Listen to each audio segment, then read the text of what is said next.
और चिंता मत करो, जिस दिन नियत है सुधा सागर के किसी कार्य को ना आज तक कोई रोक पाया है और ना रोक पाएगा। लेकिन सुनो तो सही, दो मियाँ बीबी की शादी हुई और शादी होने में क्या हुआ, अभी कुछ दिन से चल रही है, बाहर से बता रहे थे लोग कि उन्होंने क्या किया कि दोनों ने कही, बोले बेटा होगा तो क्या बनोगे, तो पत्नी कहते ये बनाएंगे, पति कहते, दोनों में विवाद हुआ। दोनों में इतना विवाद हुआ कि हाथापाई हो गई। कोर्ट अदालत में पहुंचा, अदालत ने कहा पहले उस बच्चे को लाया जाए कि वो क्या बनेगा। इसी प्रकार बाल सब में तो घमासान होता है खूब जम के, उसने ये कहा, उसने ये कहा, उसने ये कहा। अरे मूर्खों, काहे को लड़ रहे हो? जिस दिन होना है कोई रोक नहीं पाएगा, और जब तक नहीं होना है कोई दे नहीं पाएगा, ये ध्यान रखना। और हमारे आचार्य जी की बात करते हो, उन्होंने किसको क्या दिया है वो आचार्य जी जानते हैं और हम शिष्य लोग जानते हैं। उन्होंने नहीं दे करके भी सब कुछ दे गए। वो तो ऐसा कुछ दे के गए कि कुछ के देने की तो बात समझना ही बहुत मुश्किल है। उन्होंने किसी को कुछ नहीं दिया और उन्होंने सबको सब कुछ दे दिया। उन्होंने किसी को कुछ नहीं दिया। ये सब कहने की बातें हैं, ये सब मनगढ़ंत बातें हैं।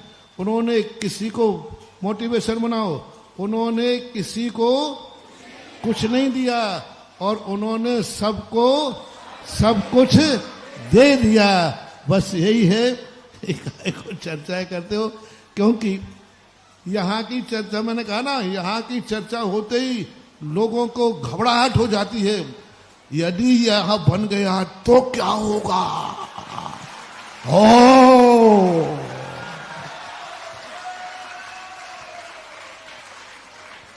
दुनिया में कुछ भी होता रहे, कोई चर्चा नहीं। हमारे संघ के उत्तम सागर आचार्य बन गए, कोई बार सब तक नहीं निकला। पुण्य सागर बन गए, आर्जव सागर बन गए, लेकिन अभी सुधा सागर बना ही नहीं। उसके पहले ही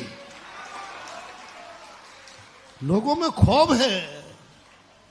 मैंने एक बार पूछा, मैंने कि भैया यही बात दूसरे महाराज कह रहे हैं तो उनकी बात पे आप क्यों नहीं ध्यान देते हो? बोले उनकी सुनता कौन है? बोले आपके मुख से तो इसलिए खलबली मच जाती है कि सारा भारत आपके निकले हुए वाक्य को आगम मान लेता है। सारे दुनिया के लोग कहते महाराज ने कहा है तो अब कोई विचार करने की जरूरत नहीं है। ये चीज है और ये स्थिति बन जाती। बाकी तो दुनिया में सब कुछ हो रहा है। मैं जो बोलता हूं इससे भी खतरनाक लोग बोलने वाले हैं, लेकिन उनकी कोई सुनने वाला नहीं, बोलने वाला नहीं। उनकी मात्र प्रामाणिकता होती है। तो यही बात बताते हैं कि ये सब कितना गंदे लोग, कितने अरे कोई सार सापट नहीं, कोई कुछ भी करता रहता है। इसलिए विराम रखो रे। काय को दुश्मनों को कर्म के बंध के कारण बनते हैं, क्यों कुत्तों को भौंकने का समय दे रहे हो? कुत्ते भौंकेंगे क्योंकि इनका काम तो यही है। इसलिए इन चर्चाओं को यही विराम करो। ताराचंद जी चिंता मत करो, जो होना है वो आचार्य जी ने देखा है, जो होना है वो केवली भगवान ने देखा है, और हो सकेगा तो सारा जगत भी देखते ही तो रह रहा है। और क्या? हमारे पूज्य गुरुदेव हमेशा कहते थे देखो। देखो का अर्थ क्या होता है?